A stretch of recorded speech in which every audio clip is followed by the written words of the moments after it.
I never believed in ghosts. Not really. Yeah, I had heard the stories, shadowy figures in doorways, whispers in empty rooms, the feeling of someone watching when you were completely alone. But I had always chalked it up to paranoia, tricks of the mind, nothing more. That was before I moved to Black Ridge Hollow. It was one of those towns that looked normal on the surface: quaint houses, quiet streets, friendly neighbors, but something felt off. The silence at night was too deep. The air felt heavier, and there were too many places in town that people avoided talking about. I had just graduated from college and took a job as a journalist for the town's local paper, the Black Ridge Times. My boss, a wiry man named Edgar Hill, handed me a stack of old case files on my first day. "Start with these," he said, tapping the folder. "Write something people will actually read." The files were mostly small-town gossip, missing pets, property disputes, and occasional robbery.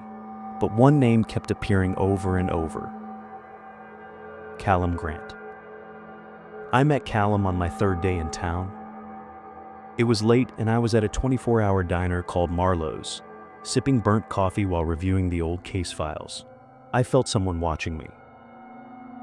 When I looked up, he was sitting in the booth across from mine. He was tall and thin, wearing a dark hoodie with the sleeves pushed up. His face was sharp, almost gaunt, with dark eyes that looked too deep, too hollow. "You new here?" he asked, his voice quiet but clear. "Yeah," I replied. "I just started working at the Times." His expression didn't change. "Be careful what you dig into," he said. "This town doesn't like people who ask too many questions."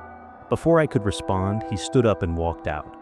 The waitress, a tired-looking woman in her 40s, came over to refill my cup. "Did you know him?" I asked. She frowned. "Who?" I gestured toward the door. "The guy who just left. Callum Grant." She stiffened. Her face turned pale. "Honey," she whispered, "Callum Grant has been dead for 2 years." I went home that night with my head spinning. It had to be a mistake. Maybe she misheard me. Maybe there was another Callum Grant in town. But something gnawed at me. I pulled out the case files and started searching for his name. It didn't take long. "Local teen found dead in abandoned barn." The article was dated August 17th, 2023, 2 years ago. Callum had been found hanging in an old barn at the edge of town. Suicide, they said. His grandfather had identified the body. I read the article twice, 3 times. I had just spoken to him tonight. I couldn't shake the feeling, so the next day, I went looking for him. I found his house at the far end of Black Ridge Road. The place was falling apart, paint peeling from the siding, windows covered in grime, the kind of house that looked abandoned, but you weren't sure. I knocked, no answer. I knocked again. The door creaked open on its own.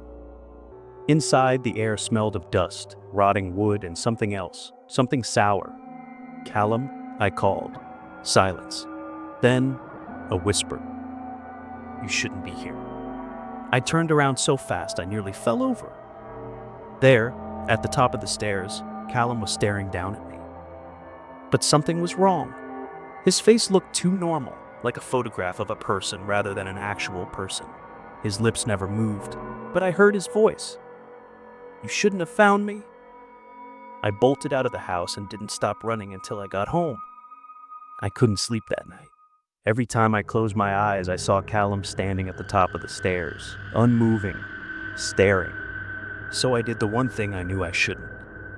I went to the barn where his body had been found. The place was barely standing.